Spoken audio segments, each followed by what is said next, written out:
Maybe it's those sexy shark fin inlays or this sweet satin Porsche gray finish. Yes, that is how it's pronounced. There's just something about this new Jackson guitar here that makes me want to play licks that are faster than a cheetah in a speedboat. I came up with this SICK scale sequence in the key of D minor today, and it's so quick my crazy Aunt Julie started calling me Shreddy Krueger.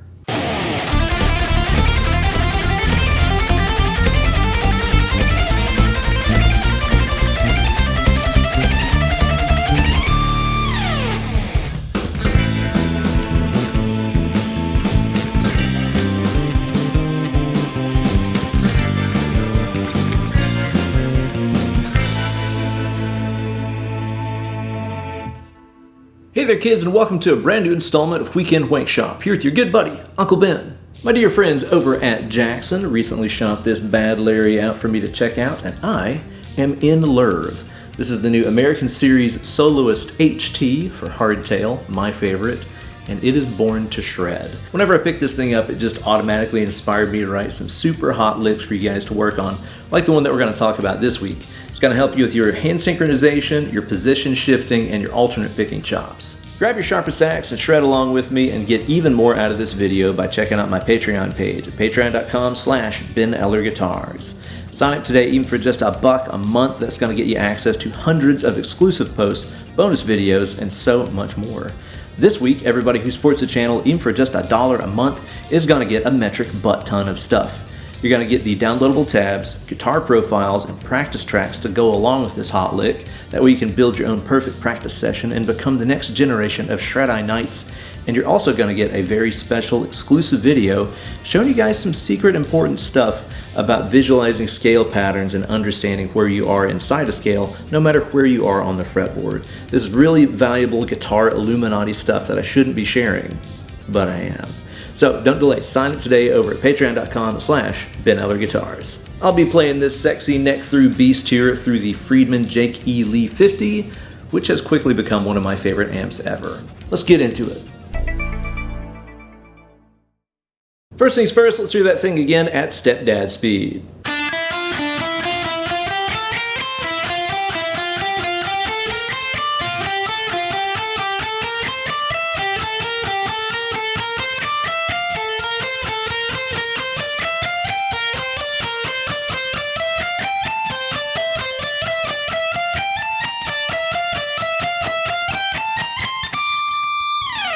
Alright, meow, this is in the key of D minor, the saddest of all keys. So we're going to be using the notes D, E, F, G, A, B flat, C, and D throughout. This is on the top two strings of the guitar, but I recommend taking this same idea and transporting it over to other string sets, like your A and D string or G and B, whatever it is that floats your boat. Okay, here's the idea behind this entire thing in a nutshell.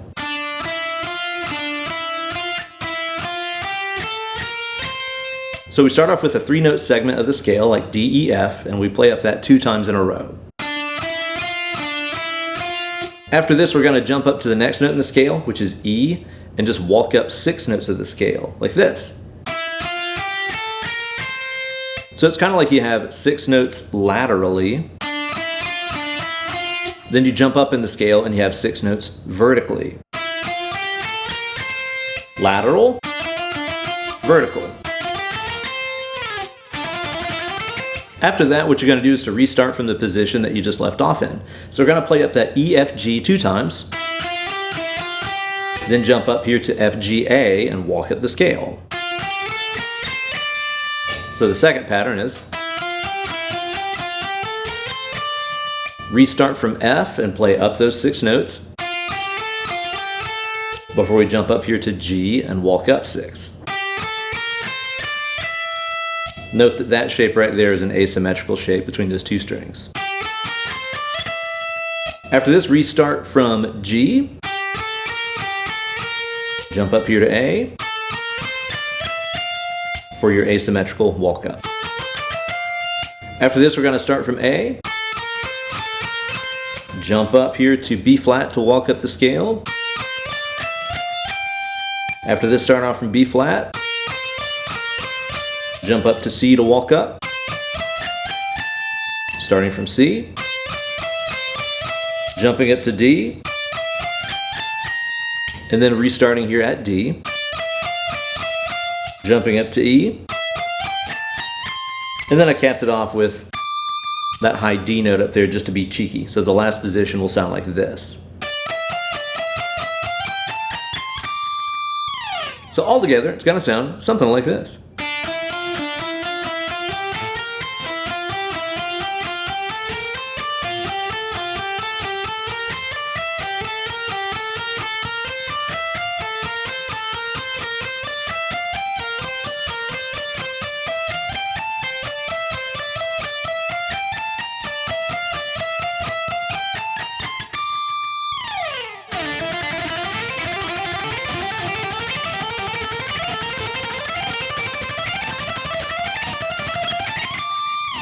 Muy caliente.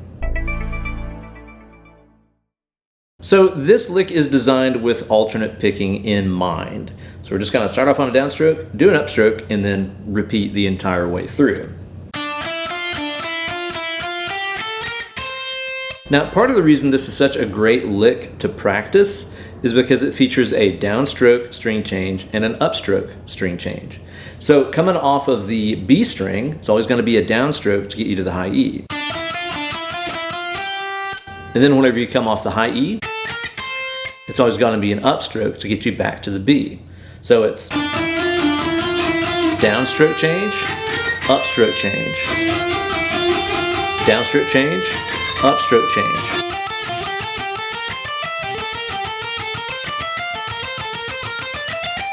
And so on. So this is really good to help you become a more flexible picker and get used to changing strings off of downs and ups. Now, because we're changing off a downstroke on a lower string and changing off of an upstroke on a higher string, that means that these are all outside picking changes, which is half of the puzzle if you want to become a really complete alternate picker. The other half, of course, is inside changes. Now, if you just reverse all the picking directions here, you can end up practicing a version of this that uses inside changes. So start off with an upstroke instead, and you're going to have all the opposite things going on. So check it out. If I start off on an up, that means I'm changing here from an upstroke on the B string to that downstroke on the high E. That's an inside change. That's more challenging for me personally. And then when you come off the high E, it's going to be off of a downstroke, which means your pick is banking back with an upstroke to get to the B string. Watch again a little more closely here.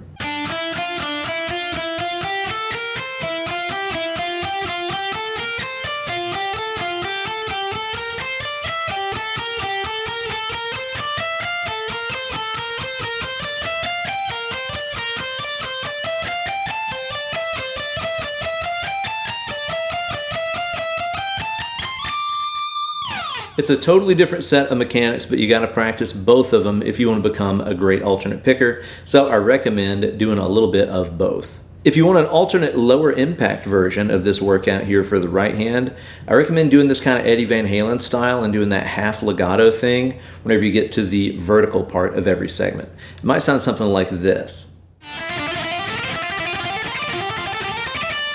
Sounds pretty sick, right? I'm alternate picking up the lateral six. And then when I get to the vertical six, that's a downstroke and hammer-ons on the B, and then just up, down, up on the high E.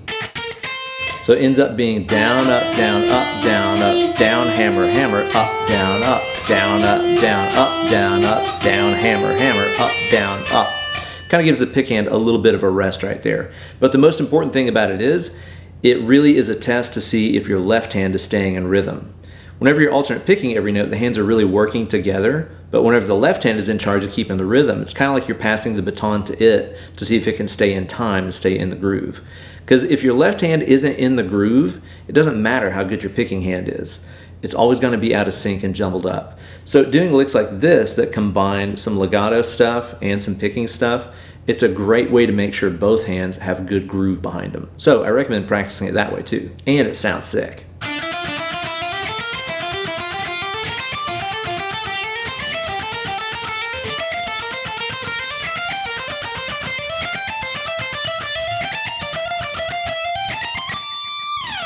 Over here with the fret hand, be sure to keep that thumb nice and loose on the back of the neck. Be sure to open up a little space between the front of the palm and the edge of the neck.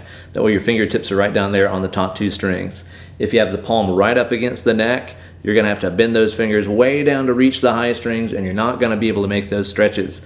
I talked about this recently in my Bark at the Moon video that I did last week. This is a really important thing for left-hand technique, so be sure to open up a little bit of room for the unholy ghost right there on the fret hand. The trickiest thing about this for the fretting hand are the position shifts. Check this out.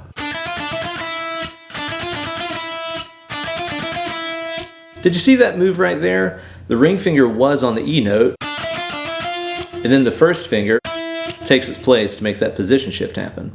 It's just like whenever old Indiana Jones slid that bag of sand in place of that golden idol. Know what I mean? On the subject of Indiana Jones, have you ever thought about how if he just would have stayed home and stayed out of the entire thing with the Ark of the Covenant and all that, nothing would have actually changed? Think about this. If he just would have stayed home and taught his class and did his thing and not gotten involved in any of it, the Germans still would have got the Ark of the Covenant, and because they're all greedy and crazy and stuff, they would have opened it, thus melting their faces off.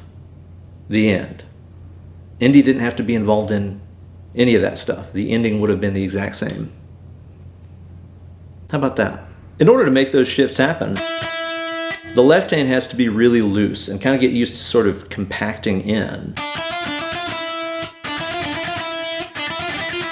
See, there for just a split second, my first finger and my little finger are almost touching because my hand is like compressing in.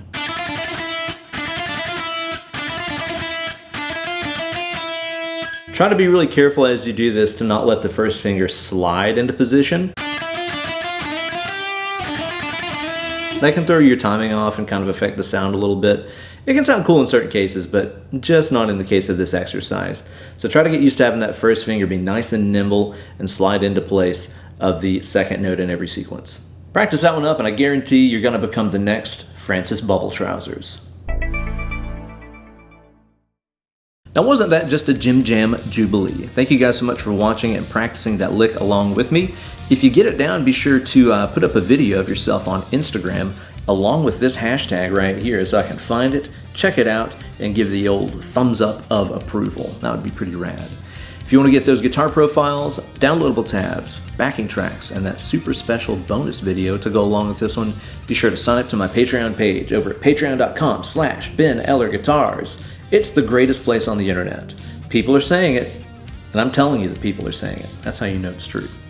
Thanks so much for watching this video. Be sure to like, subscribe, and ring the bell for notifications every time I upload a new slice of fried gold. And be sure to tune in next week for some more sick guitar stuff. Got some good stuff planned over the next few weeks that I think you guys are gonna enjoy. Well guys, get away from the computer, grab that guitar, do some shredding. Less clicking, more picking.